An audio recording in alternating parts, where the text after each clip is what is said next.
કેમ છો બાળકો? બાળકો હવે આજે આપણે પાર્ટ 3 શરૂ કરીએ છીએ, બરાબર? પાર્ટ 16 નૈસર્ગિક સ્ત્રોતના વ્યવસ્થાપનનો. હવે આ પાઠની અંદર આપણે કયા કયા ટોપિક ભણવાના છે એની પહેલાં હું તમને રૂપરેખા આપી દઈએ. તો સૌથી પહેલો ટોપિક છે જંગલને લગતી વ્યક્તિઓ. એટલે આ જે છે ને એ આપણે થોડીક પહેલાં તો જંગલની અગત્યતા અને જૈવ વિવિધતાની અગત્યતા લઈને પછી આ ટોપિક શરૂ કરશો. જંગલની અગત્યતા.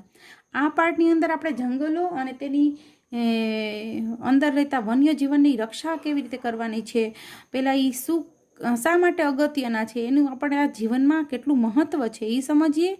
ત્યારબાદ આજે જંગલ ઉપર નભતા પશુ પક્ષીઓ પ્રાણીઓ આ બધાની આપણે કેવી રીતે રક્ષા કરવાના છે એની અંતર્ગત ચર્ચા કરશું. જંગલને ઉપર આધારિત વ્યક્તિઓ વિશે વાત કરશું કે જંગલ ઉપર આધારિત કોણ છે, તો કે સરકાર. જંગલ ઉપર આધારિત કોણ છે, તો કે ઉદ્યોગપતિઓ. જંગલ ઉપર આધારિત પ્રકૃતિ પ્રેમીઓ, સ્થાનિકો, એની ડિટેલમાં ચર્ચા કરશું. ત્યારબાદ આપણે પર્યાવરણને બચાવવાના એટલે કે જંગલોને બચાવવા માટેના પ્રયાસો કયા કયા થયા હતા. વર્ષો પહેલાં ભારતની અંદર વૃક્ષો છે તેને ઈશ્વર સમાન મનાતા અને એને બચાવવા માટે અમૃતા દેવીએ રાજસ્થાનમાં હતા અને એણે શું પ્રયત્ન કરેલા હતા. ત્યારબાદ ચીપકો આંદોલન ગઢવાલમાં થયું હતું, એની વાત કરશું. ત્યારબાદ સ્થાનિક લોકો જે જંગલમાં જ રહેતા હોય એને અને ક્યારેક સરકાર વચ્ચે ટસલ થઈ જાય છે. સરકાર છે એને જંગલ છે એને પોતાની રીતે તે જંગલ છે તેની રક્ષા કરવા માગે છે. સરકારને જેટલું સ્થાનિક લોકો છે ને એ લાગણી સાથે સંકળાયેલા છે જંગલ સાથે, એટલે ટસલ થઈ જાય છે. તો એ ટસલ સરકારના એવા કયા વ્યક્તિ આવ્યા કે જેના દ્વારા સ્થાનિક લોકો અને સરકાર બંને વચ્ચેની મતભેદ છે દૂર થયા અને બંનેને એકબીજાને લાભ થાય તેવા પ્રયત્ન કરવામાં આવ્યા. ટૂંકમાં આ પાર્ટનો આખો સાર છે જંગલ, વન્યજીવ. એને નુકસાન થતું હતું તો એને કેવી રીતે અટકાવ્યા એના અંતર્ગત ચર્ચા કરવાની છે. બાળકો, જંગલો છે ને એ જૈવ વિવિધતાના વિશિષ્ટ સ્થળ છે. જૈવ વિવિધતા એટલે શું કે જંગલમાં વનસ્પતિઓ, પશુ પક્ષી પ્રાણીઓ, જીવજંતુઓ, મનુષ્ય બધા એકબીજા સાથે હળીમળીને રહેતા જંગલમાં જોવા મળે છે. આ જંગલનું આપણે સંવર્ધન કરવું જોઈએ. જંગલમાં ખૂબ વધારો થાય, જંગલ છે ખૂબ વધે, એની રક્ષા કરવી એ આપણે ખૂબ અગત્યનું છે. જો નહીં કરીએ તો ક્યારે આપણું અસ્તિત્વ પણ જોખમાશે, બરાબર? એટલા માટે જંગલોની રક્ષા કરવી એ અત્યારે જ આપણે જંગલોની રક્ષા કરવાનું નથી. વૈદિક કાળથી આપણે જંગલોને, વૃક્ષોને ઈશ્વરની જેમ માનીએ છીએ, તેને પૂજા કરીએ છીએ, કારણ કે આપણી પરંપરામાં જ તે જંગલોનું જતન કરવું તે છે.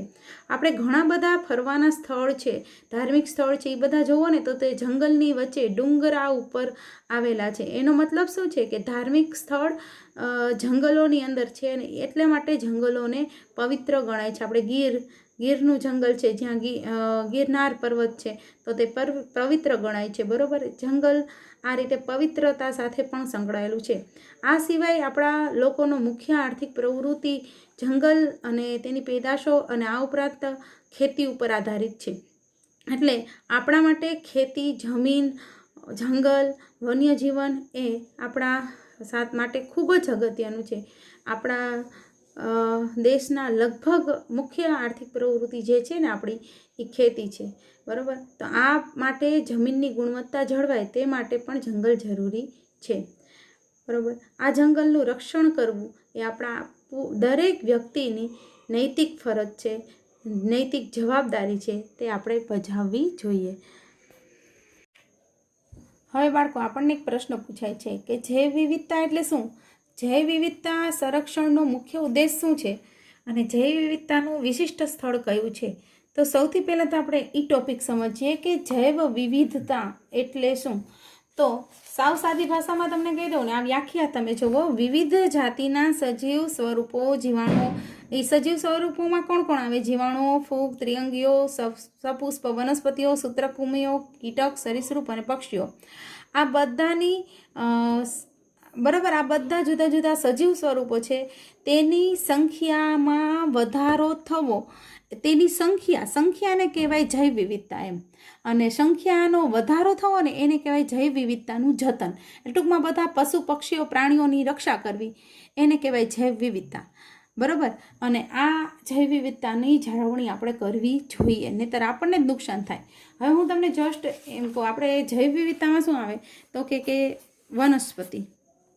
તો અત્યારે વનસ્પતિ છે, પહેલાંના જમાનામાં વનસ્પતિ છે, અનેક પ્રકારની વનસ્પતિ, અને લોકોએ લગભગ બધી વનસ્પતિઓને જોઈએ જ હોય. અત્યારે તો આમ વનસ્પતિ સ્પેશિયલી આપણે 100 પીસ માટે રાખ્યા હોય ઘરની આજુબાજુ, તો બાકી તો બહુ જોવા જ નથી મળતા. જેમ શહેરીકરણ વધતું જાય છે એમાં જંગલો, ઘાસ, જુદા જુદા પ્રકારના ફૂલ, જે દરેક લોકોના ઘરે ઘણા વર્ષો પહેલાં, 20 વર્ષ પહેલાં આજથી જોઈએ ને તો લગભગ ઘરોમાં ફૂલને એ બધું જોવા મળતું હતું. અત્યારે એ જૈવ વિવિધતાનો ધીમે ધીમે નાશ થાય છે. ફૂલોની કેટલા બધા પ્રકારના ફૂલો જોવા મળતા, તેનો નાશ થઈ ગયો, તે જોવા નથી મળતા. પછી તમે જુઓ ને તો લગભગ પક્ષીઓની વાત કરીએ આપણે, તો પક્ષીઓ છે એમાં એટલી બધી વિવિધતા હતી કે દરેક પક્ષીઓ દરેક પ્રકારના જોવા મળતા. આમ પોપટ છે એને તો આમ આપણે કેમ ચકલી અત્યારે ન જોવા મળતી, કબૂતર છે એ આપણને જોવા મળે છે. તો આ કબૂતરની જેમ પોપટે તે એમને એમ જોવા મળતા, મોર છે એ જોવા મળતા આજુબાજુમાં. અત્યારે એ બધાનો ધીમે ધીમે નાશ થતા જાય છે. એ સિવાયના અમુક પક્ષીઓ છે એ આપણને લુપ્ત થઈ ગયા છે, કારણ કે આ આપણે જંગલો કાપીએ છીએ, એટલે આ બધી જૈવ વિવિધતાનો નાશ થાય છે. તો જૈવ વિવિધતા જુદી જુદી જૈવ વિવિધતામાં કોણ આવે તો કે વનસ્પતિઓ આવે, પછી ફૂગ આવે, પછી વનસ્પતિઓ આવે, જીવાણુ આવે, ત્રિઅંગી વનસ્પતિ આવે, સપુષ્પી વનસ્પતિ એટલે પુષ્પવાળી વનસ્પતિ આવે, સૂત્રકૃમિઓ એટલે નાના અળસિયા ને એવા જીવજંતુઓ આવે, કીટક કીડી મકોડા આવે, સરીસૃપ સાપ ને એના જેવા બધા પ્રાણીઓ આવે. સાપ તો પહેલાં કેટલા જોવા મળતા, અત્યારે સાપ વિક્ટોરિયા પાર્કની બાજુમાં રહેતા હોય એને જોવા મળે છે. પક્ષીઓ જુદા જુદા પ્રકારના, આ બધાનો જે બધા જુદા જુદા પ્રકારના સજીવ સૃષ્ટિ ભેગી થાય ને એને કહેવાય જૈવ વિવિધતા. તો આ જૈવ વિવિધતા છે ને ખૂબ જરૂરી છે. અને આ બધી જૈવ વિવિધતા કોને લીધે રહે તો કે જંગલોને. આ બધી જૈવ વિવિધતા માટે મેઇન ઇમ્પોર્ટન્ટ પાર્ટ શું? જંગલો. હવે જંગલો જ ન રહે તો આ બધાને રહેવા માટેના સ્થળ છે એ ગુમાવી દે, એટલે જૈવ વિવિધતાનો શું થાય? નાશ. તો આપણા જૈવ વિવિધતા આપણે કંઈ નથી, આ તો આપણને વારસામાં મળેલી છે, અને એનો આપણે છે ને જતન કરવું જોઈએ. નહીંતર જૈવ વિવિધતાનું જતન નહીં થાય ને તો આપણું જ અસ્તિત્વ નહીં રહે. સિમ્પલ હું તમને જસ્ટ એમ કહું, કીડી મકોડાની વાત કરીએ તો આ કીડી મકોડા આપણને આટલા બધા પૃથ્વી ઉપર જોવા મળે છે, તો એનું શું કારણ છે? એનો શું ઉપયોગ છે? એનો ઉપયોગ એ છે કે એ કીડી મકોડા જમીનની અંદર દર બનાવે છે ને રહે છે ને, બરાબર. તો એને લીધે જમીન છે એ ફળદ્રુપ બને છે, પોચી બને છે, ફળદ્રુપ બને છે ને એમાં વનસ્પતિનો વૃદ્ધિ વિકાસ થાય છે. દરેક જગ્યાએ દરેક નાનું એવું પ્રાણી છે ને જે આપણને અનયુઝ લાગતું હોય તે પણ જીવસૃષ્ટિને ચલાવવા માટે ખૂબ અગત્યનું છે. એટલે જૈવ વિવિધતા છે એ ખૂબ અગત્યની છે, બરાબર. આ વસ્તુ તમને ખ્યાલ આવ્યો? હવે આપણે બીજો પાર્ટ છે જંગલને લગતી વ્યક્તિઓ વિશે અભ્યાસ કરવાનું છે. જંગલ ઉપર આધારિત વ્યક્તિઓ, અને અંગ્રેજીમાં એમ પણ પૂછે છે કે અંગ્રેજીમાં જે પૂછે છે spelling stack holders of forest, બરાબર. સ્ટેક હોલ્ડર્સ ઓફ ફોરેસ્ટ એ રીતે પણ પૂછે. તો જંગલ લગતી વ્યક્તિઓ અને એના વિશે આપણે જોવાનું છે. તો જંગલ ઉપર આધારિત વ્યક્તિઓ કેટલી છે? 4. એક સરકાર, ઉદ્યોગપતિ, પ્રકૃતિ પ્રેમી અને સ્થાનિક. એમાંથી સૌથી પહેલાં તો આપણે સરકાર ઉપર ચર્ચા કરીએ તો જંગલને લગતી વ્યક્તિઓ ઉપર વન વિભાગનો સમાવેશ થાય છે. હવે વન વિભાગ એટલે કે સરકાર છે ને એ જંગલનો અમુક ભાગ છે ને એ પોતાના માટે રાખી મૂકે. એટલે દાખલા તરીકે આ આખું જંગલ છે, બરાબર. એમાં બધી પ્રકારના જંગલમાં ખાલી એક પ્રકારના તો ઝાડવા ન જ હોય, આ દરેક પ્રકારના ઝાડ હોય. આ તમને સિમ્પલ સમજાવી દો, પછી આપણે એનું લખાણ દેખાડશું. તો આ દરેક પ્રકારના વૃક્ષો છે જંગલમાં. હવે શું કરે સરકાર કે એમાંથી સરકાર જોવે કે આ વૃક્ષોને વેચીને પૈસા મળે એમ છે, આ વૃક્ષને વેચીને પૈસા મળે એમ છે. તો જે વૃક્ષને વેચીને પૈસા મળે ને એ વૃક્ષને એ ઉછેર કરે, અને બાકીના વૃક્ષ છે ને એની સાથે એને કોઈ નિસ્બત નહીં. ટૂંકમાં એને થોડોક પોતાના સ્વાર્થીપણું દેખાડે કે દાખલા તરીકે અમુક શાકના જંગલ છે, તો આ શાકનું લાકડું છે એ ઇમારતી છે, તો સરકાર શું કરશે, આવા વૃક્ષો છે ને એને કાપી નાખશે અને એની જગ્યાએ શું કરી નાખશે કે શાકના જ વૃક્ષો ઉગાડશે. આ વૃક્ષો કાપીને એની જગ્યાએ એક્ઝેક્ટ શાકના જ વૃક્ષો ઉગાડશે, એટલે શાકનું જંગલ થઈ જશે. હવે શાકના વૃક્ષો ઉગાડશે એટલે થશે શું કે અહીંયા પહેલાં જે જંગલ હોય તો એમાં જુદા જુદા પ્રકારના અનેક ઘાસ ફૂસ વગેરે આપણને જોવા મળે. વેલા બધું જંગલમાં હોય, એમાં કાંઈ ફિક્સ ન હોય કે આવા જ ઝાડ હોય. જંગલની અંદર તો બધા પ્રકારના ઝાડ હોય. તો અને અહીંયા જ્યારે શાકના વૃક્ષ આવશે એટલે શું થશે, આ જેટલા જુદા જુદા પ્રકારના કેટલા પ્રકારના વિવિધ પ્રકારના ઝાડ હતા ને એનો થઈ ગયો નાશ. ઝાડનો નાશ થયો એટલે કે જૈવ વિવિધતા, વિવિધ પ્રકારના ઝાડ એટલે કે જૈવ વિવિધતાનો શું થઈ ગયો નાશ, અને એક પ્રકારના આપણને વૃક્ષો જોવા મળે છે. હવે જૈવ વિવિધતાનો નાશ થાય એટલે જુદી જુદા વનસ્પતિ ઉપર આધારિત સજીવ સૃષ્ટિનો નાશ થાય. કારણ કે દાખલા તરીકે અમુક જીવડા હોય તો એ જે છે એ પાંદડાને ઉપર આધારિત હોય, એટલે અમુક કીટકો છે એને અમુક પ્રકારની જ વનસ્પતિ ખાતા હોય, તો શું થાય કે એનો પણ આ વૃક્ષોનો નાશ કરી નાખો તો એનો પણ નાશ થઈ જાય. એટલે લગભગ આવી રીતે થાય કરે ને સરકાર, ત્યારે જૈવ વિવિધતાનો નાશ થઈ જાય છે અને સરકાર પોતાના સ્વાર્થ માટે, હવે સરકાર શું કરે, આ બધું પછી ઇમારતી લાકડું વેચીને ઉદ્યોગકારોને એની સાથે જેની સાથે ડીલ થઈ હોય એને વેચીને પછી પૈસા મેળવે ને એને આધારે છે તે જંગલ ખાતાનો અધિકારીઓ છે એનો પગાર ને બધું કરે. એટલે પણ સરકાર છે આમાં થોડોક હસ્તક્ષેપ તો કર્યો કહેવાય, જંગલ જેવા રહેવા દીધા નહીં, બરાબર. અને એટલે સરકાર વન વિભાગ એવું કરે છે કે જેની પાસે જંગલોનું ટોટલ નિયંત્રણ વન વિભાગ પાસે હોય છે, બરાબર. જુઓ બાળકો, આ જે જંગલ ઉપર આધારિત વ્યક્તિઓ છે એ કેટલા છે, 4 છે. કયા કયા? પહેલાં સરકાર, પછી ઉદ્યોગપતિ, સ્થાનિકો અને પ્રકૃતિ પ્રેમીઓ. આ બધા વ્યક્તિઓ જંગલ ઉપર આધારિત છે. એમાં મેં તમને સરકારની તો વાત કરી કે સરકાર છે એ પોતાના હસ્તક રાખે છે જંગલ, બરાબર.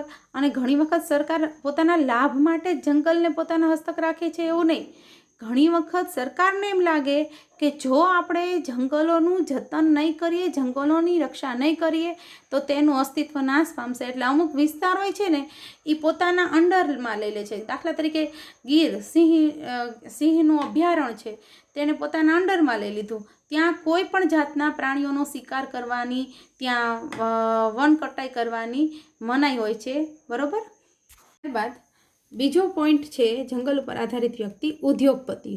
તો ઉદ્યોગો કેવી રીતે જંગલ ઉપર આધારિત છે એ તો તમને ખબર જ છે. અત્યારે ઔષધિ બનાવવાના ઉદ્યોગ, ઔષધિનું તો અત્યારે એટલું બધું, એમાંય કોરોના કાળ છે ને એટલે બધા છે ને એ આયુર્વેદ તરફ વળ્યા છે, તો એનું ઔષધિઓનું એટલું બધું મહત્ત્વ થઈ ગયું છે ને કે એના ઉદ્યોગો એકદમ સરસ રીતે ચાલવા લાગ્યા છે.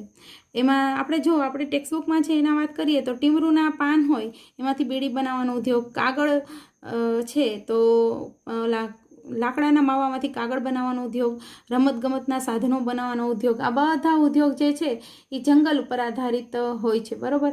તો આ જો જંગલની પેદાશો ન મળે તો આ ઉદ્યોગ છે એ કાર્ય કરે નહીં. ત્યારબાદ ત્રીજા સ્ટોક હોલ્ડરની વાત કરીએ તો તે પ્રકૃતિ પ્રેમીઓ. જો ઘણા તમારા એજના બાળકો છે એને જંગલો ખૂબ પ્રિય હોય. ઘણી વખત કોઈ આજુબાજુમાંથી ને કે વૃક્ષ કપાતું હોય ને, વૃક્ષને કોઈ કાપે ને એટલે આમ આપણો જીવ બળી જતો હોય છે. ઘણી વખત તો છોકરા રડવા લાગે કે ભાઈ એને ન કાપો, કારણ કે એને વૃક્ષ પ્રત્યે પ્રેમ હોય છે. આને કહેવાય પ્રકૃતિ પ્રેમી. અત્યારના જનરેશનમાં લગભગ લોકો છે ને પ્રકૃતિને પ્રેમ કરવા તરફ વળ્યા છે. એ લોકો કોઈ પણ સંજોગોમાં વૃક્ષને કેમ બચાવવાના, વૃક્ષ વાવવા તરફ આ બધું થાય છે. તો આ પ્રકૃતિ પ્રેમીઓ માટે જંગલ છે ને એને કોઈ લાભ નથી જંગલમાંથી મેળવવાની ઈચ્છા. એને ફક્ત જંગલોનું જતન કરવું પોતાના જીવની જેમ મહત્ત્વ માને છે. એટલે પ્રકૃતિઓમાં પ્રેમી છે એ પણ જંગલ સાથે સંકળાયેલા છે. આ જોઈ શકો છો ને, આ ટીમરૂના પાન છે. આ ટીમરૂના પાનમાંથી બીડી બનાવવાનો ઉદ્યોગ ચાલે છે. પછી લાકડામાંથી કાગળ બનાવવાનો ઉદ્યોગ છે. લાકડું છે એના આપણે રમતગમતના સાધનો બનાવવાનું, આ બધું જંગલો ઉપર આધારિત ઉદ્યોગો છે. અને ઉદ્યોગકારો છે એ ફક્ત ને ફક્ત એક જ એનો ઇન્ટેન્સ હોય છે, પોતાનો સ્વાર્થ સાધવો. ત્યારબાદ પ્રકૃતિ પ્રેમીઓ જોઈએ તો પ્રકૃતિ પ્રેમીઓ છે ને એનું મેઇન ઇન્ટેન્સ શું છે તો કે જંગલોની રક્ષા કરવી. આ જો નાના નાના બાળકો દ્વારા જંગલોની રક્ષા થાય છે, બરાબર. ઘણી વખત કે બાળકો શું કરી શકે, બાળકો જે કરી શકે ને એટલું તો કોઈ ન કરી શકે. બાળકો છે એટલીસ્ટ દરેક વ્યક્તિને પ્રેમપૂર્વક સમજાવી શકે કે જંગલોની રક્ષા કરવી છે. એ લોકોને શું પોતાનો સ્વાર્થ છે, એને એક પણ રૂપિયાનો સ્વાર્થ નથી, ફક્ત જંગલોને સાચવવા એ જ એની ઈચ્છા છે. એટલે આ લોકોને તો લાગણી દ્વારા જંગલ ઉપર આધારિત છે. હવે આપણે જોઈએ કે સ્થાનિક લોકો છે એ વન્યજીવને કેવી રીતે સાથે સંકળાયેલા છે. સ્થાનિક લોકો માટે તો જંગલ છે ને એ જ એનું જીવન છે. કારણ કે સ્થાનિક લોકો એટલે જંગલની અંદર રહેતા લોકો, એને જંગલ તો અતિ પ્રિય હોય, પોતાના જીવની જેમ તે સાચવતા. કારણ કે એ લોકોને જો બળતણ માટે લાકડું આ બધું મળે, નાની નાની લાકડીઓ છે એ છાપરા બનાવવા માટેના પરાળ જંગલમાંથી મળે, ઝૂંપડાના ટેકા બનાવવા માટે, ટોપલી બનાવવા માટે, ખેતીના સાધનો બનાવવા માટે, માછલી પકડવાની અને શિકાર કરવાના સાધનો બનાવવા, આ બધું બનાવવાનું હોય ને તો તેને જંગલમાંથી જ મળી રહે સ્થાનિક લોકોને. સ્થાનિક એટલે કે જંગલની અંદર રહેતા લોકો, બરાબર. જે આપણે એમ કહીએ કે આદિવાસી લોકો છે તો તે, બરાબર, તેને બધું જંગલ ઉપર જ આધારિત હોય. સ્થાનિક લોકો છે ને એ જંગલની ઔષધિઓ હોય ને એને એકત્ર કરે, પછી સ્થાનિક લોકો છે પોતાના પશુ હોય તો એને જંગલમાં ચરાવે, અને તેના માટેનો ચાર, પશુને જે ખાવા માટે ચારો જોઈએ ને એ પણ સ્થાનિક લોકોને જંગલમાંથી મળે. એટલે જંગલ છે ને એ સ્થાનિક લોકોની આવકનો સ્ત્રોત ગણાય છે, અને એમાંથી થોડું થોડું વેચીને તે પૈસા પણ મેળવતા હોય છે. ઘણી તો એવી પ્રજા છે કે જે બહારની દુનિયાથી અલિપ્ત છે. એવા આપણે આદિવાસીઓ જોઈએ તો તે શિકાર, સ્થાનિકો છે એ જંગલની અંદર જ તે શિકાર, માછલા પકડવાનું સ્થાન પણ એને જંગલમાંથી મળતું હોય, શિકાર કરવાનું સ્થળ પણ એને જંગલમાંથી મળતું હોય. એટલે આ દરેક વ્યક્તિઓ જે એટલા બધા વિકસિત નથી પણ તે જંગલ વગર જીવી ન શકે, તે આપણા સમાજમાં આવે ને તો તે સેટ ન થઈ શકે. કારણ કે તેનું જીવન જ તે એ રીતે સેટ થઈ ગયેલું છે. આ લોકો જંગલ સાથે હૃદયથી જોડાયેલા હોય છે. બાળકો, પણ આપણો દેશ જ્યારે અંગ્રેજોના હાથમાં હતો ત્યારે અંગ્રેજોને તો શું, ભારતની ધરતી છે એની ફળદ્રુપતા જળવાય કે ન જળવાય, અંગ્રેજો તો બહુ સેલ્ફિશ હતા, સ્વાર્થી હતા. તેને તો ફક્ત જંગલોના પ્રાણીઓ છે, વનસ્પતિઓ છે તેનું નિકંદન કાઢીને પોતાનો આવકનો સ્ત્રોત બનાવવાનો એ જ એનો ઈરાદો હતો. એટલે અંગ્રેજોએ અતિ શોષણ છે જંગલોનું કર્યું, જંગલોને જૈવ વિવિધતાનો પૂરેપૂરો નાશ કરી નાખ્યો. અને અંગ્રેજો ગયા પછી પણ ક્યાં જંગલોને શાંતિ રહી, તો ભારત સરકારના વન વિભાગ દ્વારા જંગલોનું અતિ શોષણ થવા માંડ્યું. જંગલની અંદર રહેતા સ્થાનિક લોકો એટલે કે આદિવાસી લોકો છે એને જંગલની પ્રત્યે પ્રેમ હતો, વૃક્ષોને પોતાના ભગવાન સમાન માનતા. તો તેની જરૂરિયાત હોય ને, સ્થાનિક લોકોની જરૂરિયાત અને એની જ્ઞાનની ઉપેક્ષા કરવામાં આવી. તમને શું ખબર પડે, અમે કહીએ એ બરોબર. અને જરાય પણ એ લોકોની પરવા કર્યા વગર જંગલોનું અતિ શોષણ ભારત સરકારના વન વિભાગ દ્વારા પણ થવા લાગ્યું. વન સ્ત્રોતનું કોઈ પણ મર્યાદા વગર ગમે તેમ આડેધડ જરૂર હોય ત્યાં ઝાડવા છે એ કાપી જ નાખવામાં આવતા હતા. અહીંયા તમે એક ઉદાહરણ જોજો કે આ ભારત સરકારના વન વિભાગ દ્વારા કેવું કામ થયું કે એક જ પ્રકારના વૃક્ષો જેવા કે પાઇન, એટલે એને ચીડ કહેવાય, શાક કે નીલગીરીનો ઉછેર કર્યો, અને બીજી વનસ્પતિ હોય ને તો એનો સફાયો કરી નાખ્યો. મેં તમને હમણાં સમજાવ્યું હતું કે આ જો પાઇન છે, ચીડ છે, એના પૈસા વધારે આવે તો એની હારે બીજી વનસ્પતિ હોય એનો સફાયો કરી નાખ્યો, અને આ એકનો જ ઉછેર કર્યો. શા માટે? તો કે વેચે ને પૈસા આવે એના માટે. પછી આમ કરીને જૈવ વિવિધતાનો મોટા પાયા ઉપર નાશ થઈ ગયો. ઘણા બધા જીવસૃષ્ટિઓ જે અમુક વનસ્પતિ ઉપર આધારિત હતી તેનો પણ સરકાર દ્વારા નાશ કરવામાં આવ્યો. એટલે સરકારે કોઈ સારું કાર્ય જંગલને બચાવવા માટેના પ્રયત્ન છે એ લાંબા કર્યા નહીં. અને સરકારે આ ઉદ્યોગોને બીજું શું થઈ ગયું કે ઓલા જે ઝાડ છે, પાઇન ને શાક ને ઇમારતી લાકડા, તો એણે ઉદ્યોગો શરૂ કર્યા. એટલે એને તો મેઇન શું થયું કે જંગલોની હારે એને કાંઈ ફિલિંગ લાગણી કાંઈ હતી નહીં. એને તો એક જ વસ્તુ હતું કે આપણને લાકડા મળે, ઇમારતી લાકડા મળે અને આપણા ઉદ્યોગો સરસ રીતે ચાલુ રહે.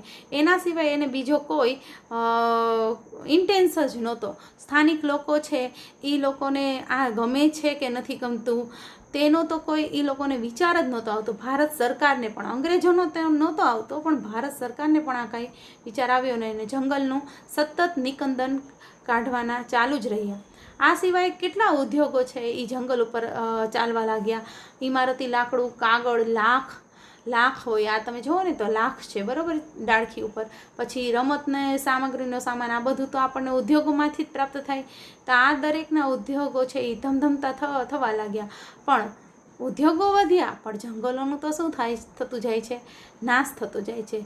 જે સ્થાનિક લોકો એટલે કે જંગલની અંદર રહેતા આદિવાસીઓ, પ્રકૃતિ પ્રેમીઓ એટલે નાના નાના આપણા જેવા કે જેને વૃક્ષો છે એને નુકસાન થાય તે જરાય નથી પસંદ, તેવા લોકોને તે ખૂબ ખટકતું.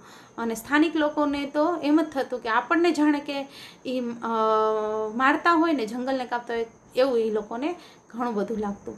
તમે જુઓ આ જંગલો છે આ જંગલોમાંથી જે કાચો માલ આવે છે, આ બધું ઘણી ઔષધિઓના બધું, આ બધા કાચો માલ છે ને એનો ફેક્ટરી માટે ઉપયોગ થાય છે. અને જે પૈસાવાળા લોકો હોય ને, આ આદિવાસીઓ પાસેથી સાવ સસ્તા આ માલ લઈ જાય, બરાબર, સાવ ઓછા પૈસામાં લઈ જાય. દાખલા તરીકે હું એમ કહું કે 5 રૂપિયામાં લઈ લે અને 500 રૂપિયામાં બજારમાં વેચે. એટલે આદિવાસીઓને શું ખબર પડવાની છે? એટલે સસ્તો કાચો માલ આ લોકો લઈ લે જંગલોમાંથી. અને વિસ્તારના વિકાસમાં કોઈ એને એવો વિચાર નથી હોતો ઉદ્યોગપતિઓને કે જંગલનો વિકાસ થાય. તેને તો ફક્ત પોતાનો સ્વાર્થ સાધવાનો વિચાર હોય છે. આ વસ્તુ પ્રકૃતિ પ્રેમીઓ કે વન્યજીવ પ્રેમીઓને જરાય પસંદ નહોતું. કારણ કે વન પર એ પ્રકૃતિ પ્રેમીઓ અને વન્યજીવ પ્રેમીઓ એટલે કે એવા લોકો કે જેને વૃક્ષો પ્રત્યે પ્રેમ છે, એને કાંઈ વનમાંથી કાંઈ લેવાનું નહોતું. એ વન ઉપર આધારિત નહોતા, એને 1 રૂપિયાની આવક નહોતી. એને તો ફક્ત એટલું જ ધ્યાન રાખવાનું હતું કે જંગલો છે એની વ્યવસ્થાપન કેમ થાય, જંગલોની રક્ષા કેમ થાય, જંગલોની અંદર રહેતા જૈવ વિવિધતા એટલે જુદા જુદા સજીવોની રક્ષા કેમ થાય, વાઘ, ચિત્તા, હાથી અને ગેંડા જેવા પ્રાણીઓની રક્ષા કેમ થાય. એ જ આ પ્રકૃતિ પ્રેમીઓ અને વન્યજીવ પ્રેમીઓનું ની ઈચ્છા હતી. તો આપણે હવે થોડા એવા ઉદાહરણ લેશું કે જેણે પોતાના જીવનું પણ બલિદાન આપ્યું છે વનની રક્ષા કરવા. હવે બાળકો, આપણે એક પ્રકૃતિ પ્રેમી અને વન્યજીવ પ્રેમીઓનું એક ઉદાહરણ જોઈએ જે ખૂબ જૂનું છે. 1731ની સાલની વાત છે. 1731ની સાલ, એટલે આપણે દેશ આઝાદ નહોતો, અંગ્રેજો હતા ત્યારની વાત છે. કે એક આપણા વનતંત્રનો જ ભાગ છે. આપણા રાજસ્થાન જે છે તેની અંદર થારનું રણ છે, એમાં એક બિશ્નોઈ પ્રજા વસવાટ કરતી હતી, બરાબર. તેને એક ધાર્મિક લાગણી એવી હતી કે તે ખેજરી નામનો જે વૃક્ષ છે ને તેને ઈશ્વર સમાન ગણતા. હવે શું થયું કે ખેજરીના વૃક્ષ માટેનું જ્યારે ખેજરીના વૃક્ષો કાપવાનું જ્યારે સરકાર દ્વારા નક્કી કરવામાં આવ્યું તો તેને બચાવવા માટે 363 લોકોએ એક સાથે બલિદાન આપ્યું. ત્યાંના રાણી હતા અમૃતા દેવી. તો અમૃતા દેવી છે તેના રાણી હતા ત્યાંના. તો અમૃતા દેવીએ લોકોને આહ્વાન કર્યું કે આપણે કોઈ પણ સંજોગોમાં જીવના જોખમે પણ જીવનું બલિદાન દેવું પડે તો પણ વાંધો નહીં, પણ આપણે આ જે ખેજરી નામના વૃક્ષ છે તેની આપણે ખેજરી વૃક્ષ છે તેની આપણે રક્ષા કરશું. અને આ જે ખેજરી વૃક્ષ જે ગામમાં હતું ને એ ગામનું નામ હતું ખેજરાલી, બરાબર. તો ત્યારના સમયમાં 363 લોકોએ બલિદાન આપ્યું. અને એમના માન માટે જે લોકો પણ ભારત સરકાર દ્વારા અત્યારે જે લોકો છે એ પ્રકૃતિની રક્ષા કરે, વૃક્ષોને બચાવે એવું કાંઈ પણ ખ્યાલ આવે એટલે તેમને સરસ રીતે અમૃતા દેવી બિશ્નોઈ નેશનલ એવોર્ડ આપવામાં આવે છે અમૃતા દેવીની યાદ માટે, જેથી લોકો છે એ પ્રકૃતિનું જતન કરવા તરફ છે એ પ્રેરણા પ્રાપ્ત કરે, બરાબર. આપણે બાળકો જંગલનું વ્યવસ્થાપન છે ને કરવું ખૂબ અગત્યનું છે.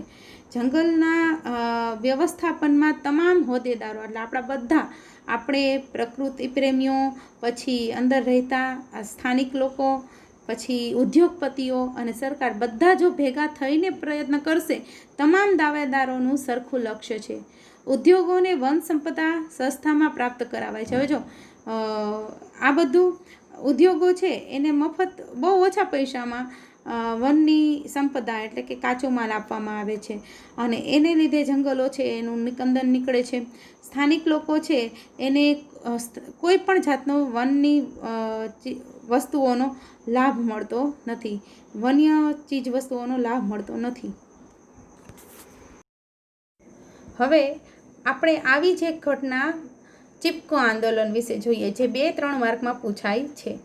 ચિપકો આંદોલન છે શું, કઈ જગ્યાએ હતું, કઈ સાલમાં થયું? 1970. જો તમે આ પિક્ચરમાં જોઈ શકો છો, 1970માં હિમાલયની અંદર ગઢવાલ જિલ્લો છે તેની અંદર રેની નામનું ગામ આવેલું હતું, ત્યાં આ ઘટના થઈ. હવે આ ઘટનાનો શું હતી વાત, એ વાત કરું તમને કે આ બધા તમે પિક્ચરમાં જોવો છો ને, એ બધા એના સ્થાનિક લોકો એટલે જંગલની અંદર રહેતા લોકો, નિવાસીઓ, જે જંગલને પોતાના કુટુંબના વ્યક્તિ તરીકે વૃક્ષને ગણતા અને તેની લાગણી છે જંગલ સાથે સંકળાયેલી હતી. પણ સરકાર દ્વારા સરકારોએ અમુક કોન્ટ્રાક્ટરોને આ જંગલનો વિસ્તાર સોંપી દીધો. હવે કોન્ટ્રાક્ટરોને તો શું હોય, પોતાનો લાભ જ મેળવવો હોય, એટલે એણે શું વિચાર્યું કે આ જંગલ છે ને એનો આખો સફાયો કરી નાખીએ અને ત્યાં સરસ મજાનું આપણે બિલ્ડિંગ બનાવીએ અને એવું બધું કરશું એમ. પણ હવે સ્થાનિક લોકોને તો જંગલનો સફાયો થઈ જાય એટલે આ લોકો બિચારા ક્યાં જાય? એ કાંઈ થોડા કોન્ટ્રાક્ટરો એના બંગલામાં રહેવા દેવાના છે. એટલે એ લોકોને તો ખ્યાલ આવી જ ગયો કે આ તો આપણને દૂર કરવાનો એક પ્રયત્ન છે. તો આ કોન્ટ્રાક્ટરોએ શું કર્યું કે ત્યાં છે ને તેના આ બધાના એક તહેવાર એવો આવે કે જ્યારે પુરુષો છે ને આ ગામના બધા એ તહેવાર ઉજવવા જાય અને સ્ત્રીઓ અને બાળકો ઘરે હોય. કોન્ટ્રાક્ટરોને આ ખબર, એટલે એ લોકોએ છે ને કોઈ પણ જાતની જાણ કર્યા વગર સીધા ત્યાં વૃક્ષો કાપવા પહોંચી ગયા. પણ ત્યાં મહિલાઓ અને બાળકો એટલા જ જબરા હતા, કોઈ પણ પ્રકારની બીક વગર ત્યાંની મહિલાઓ તરત જ તે ત્યાં પહોંચી ગઈ અને વૃક્ષોને ભેટી ગઈ અને વૃક્ષોનો બચાવ કર્યો. એટલે ચીપકી ગઈ, એટલે તેને ચિપકો આંદોલન કહેવાય છે. ચિપકો આંદોલન છે એ પૂરા દેશમાં પછી તેની જાણ થઈ, લોકોને ખ્યાલ આવ્યો કે એક વૃક્ષને બચાવવા માટે સ્થાનિક પુરુષો ન હોવા છતાં પણ મહિલાઓ દ્વારા કેટલો સરસ મજાનો પ્રયત્ન કરવામાં આવ્યો અને વૃક્ષો બચ્યા.